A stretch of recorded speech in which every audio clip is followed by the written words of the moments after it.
Level 1, the applicant. You've been building toward this your entire life without knowing it. The degree came first. Engineering, biology, physics, something hard, something real. Then the flight hours or the research years or the combat deployments. NASA accepts two routes: 1,000 hours of jet aircraft command time or 3 years of relevant professional experience. You did both, just to be safe, and then you applied, along with 18,000 other people just like you.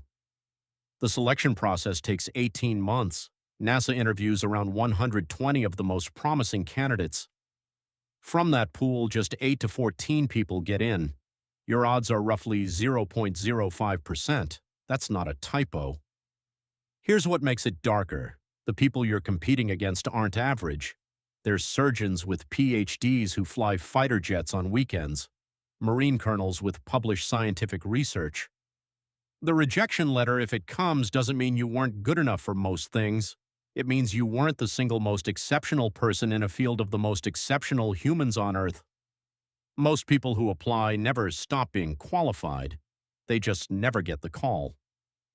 Level 2. The astronaut candidate, ASCAN. You got the call. You report to Johnson Space Center in Houston. You are now officially an ASCAN, astronaut candidate. You are not yet an astronaut. That distinction matters more than you think. For the next 2 years, you will learn Russian, not conversationally, fluently. Spoken competency is a pass-fail requirement before you're cleared for any mission involving the Soyuz spacecraft. Hundreds of hours of language training on top of everything else, because if something goes wrong up there and English fails, Russian is what stands between you and death. You will learn spacewalking in a 60-foot deep pool called the Neutral Buoyancy Laboratory, the largest indoor body of water in the world, where you practice procedures that in the real version will happen in the vacuum of space. You will learn robotics, orbital mechanics, T-38 jet aircraft operations, space station systems, geology, meteorology, and basic spacecraft medicine. And every day of it you are reminded, selection doesn't guarantee a mission. You've left your career, your salary dropped, your family relocated to Houston, and the system has made you no promises about whether any of this ends with you leaving the atmosphere. Level 3. The waiting astronaut. You graduated. You are now officially a NASA astronaut, and now you wait. This is the part nobody talks about in the recruitment videos.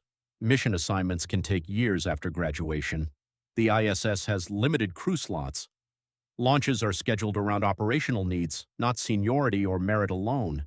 You might wait 2 years, you might wait 5. A small number of people who pass through this program will retire having never been assigned to a flight. You spend these years as ground support, Capcom, capsule communicator, sitting in mission control and being the voice the astronauts in space hear from Earth. You advise engineers on spacecraft design. You run simulations, you support other people's missions. You are good at it, you are excellent at it, but you watch other people go and come back, and you're still here. The lie-to-fly culture adds another layer. Researchers studying the astronaut program found that career pressure actively discourages reporting negative psychological reactions.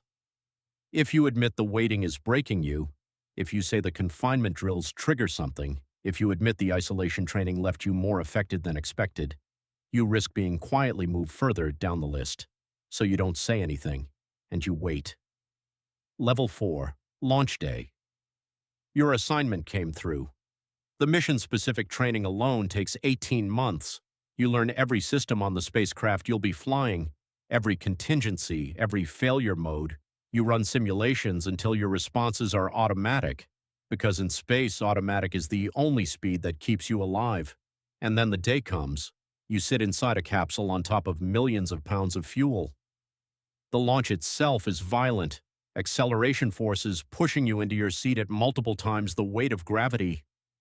Your body, which has spent its entire existence in one gravitational environment, is being compressed and then suddenly released. Within minutes of reaching orbit, 3/4 of you will feel space motion sickness, pallor, sweating, nausea. The body's balance system, which spent decades learning to read gravity, suddenly has no signal to read. It panics. You manage it because you were trained to manage it, because showing weakness on day one is not what astronauts do. And then, at some point during that first orbit, you look out the window. Level 5, Life on the ISS. You are 250 miles above Earth, traveling at 17,500 miles per hour. You complete one full orbit of the planet every 90 minutes. You watch 16 sunrises and 16 sunsets every single day. And the ISS is loud, constantly, relentlessly loud. The fans and life support machinery create a noise level equivalent to standing next to a motorway, 72 decibels, that never stops. Not during your sleep period, not during your meals, not during your few moments of private reflection. You sleep with earplugs, you think with earplugs, you live with earplugs. Your body is changing in ways you can't feel. Every month you spend here, your weight-bearing bones lose between 1% and 1.5% of their mineral density, the same amount a human body normally loses in an entire year of aging. Your muscles begin to atrophy because they have nothing to push against. NASA mandates 2 hours of exercise per day, 6 days a week, just to slow the decay. And your eyes. The fluid shift in microgravity builds pressure behind them. The back of your eyeball flattens, your optic nerve swells. Your vision, which was perfect when you launched, is quietly, measurably deteriorating. The longer you stay, the worse it gets. You're in the most extraordinary environment any human being has ever occupied. You are also slowly breaking down at a cellular level. Level 6, the overview effect. At some point, and it's different for everyone, you are floating at the window of the cupola. 7 windows looking down at Earth, the whole planet visible as a single object turning slowly in the blackness. You see the thin blue line of the atmosphere, the paper-thin layer of air that is the only thing keeping everything you have ever loved alive. You see clouds and oceans and continents with no borders drawn on them. You see that everything you've ever argued about, every conflict, every division, none of it is visible from here. There is just one planet, impossibly beautiful, impossibly fragile, against an infinite darkness that would kill everything on its surface instantly if that thin blue line failed. Most astronauts describe this as transcendent, but there is a version of it that is darker, and that version doesn't make the recruitment videos.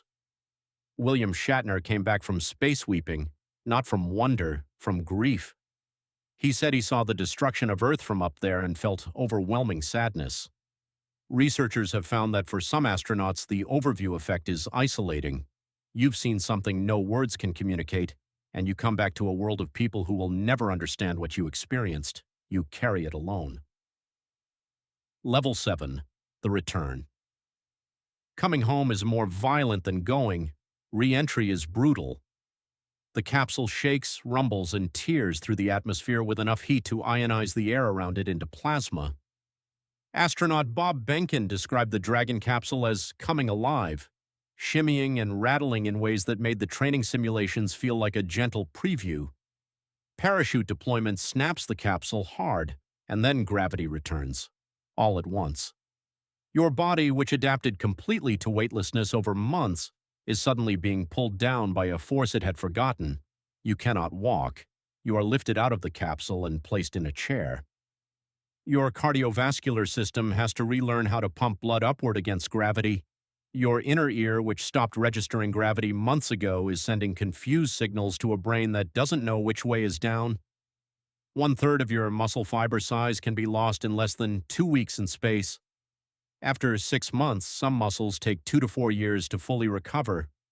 Some bone density loss at specific sites never reverses. For at least some astronauts, the mental health effects are what linger longest. You came back. That's what everyone sees. The splashdown, the handshakes, the press conference. Nobody sees the months of rehabilitation after.